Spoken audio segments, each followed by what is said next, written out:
চোখটা আমি নিলাম, নিয়ে দেখেন যে কোনো এক সাইড মিলিয়ে দিলাম। এরকম সহজ বা ইজি ভাবে আপনারা কিভাবে মালটা বা কমলা গ্রাফটিং করবেন।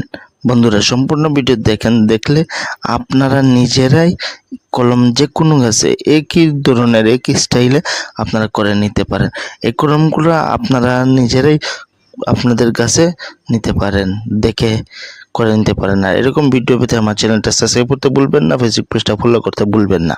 এটা কিন্তু মালটার চোখ কলম, দেখেন কিভাবে করা হয়। দেখেন জাস্ট চোখটা আমি নিলাম, নিয়ে দেখেন যে কোনো এক সাইড মিলিয়ে দিলাম এবং 01 পলিথিন দিয়ে ভালোভাবে পেঁচিয়ে দিলাম।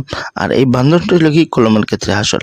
আর বন্ধুরা এরকম ভিডিও পেতে আমার চ্যানেলটা সাবস্ক্রাইব করতে ভুলবেন না, ফেসবুক পেজটা ফলো করতে ভুলবেন না, লাইক কমেন্ট শেয়ার করতে ভুলবেন না। এবং অত সময় ধরে আমার ভিডিও দেখার জন্য আপনাদেরকে অসংখ্য ধন্যবাদ। আমার পাশে থাকবেন।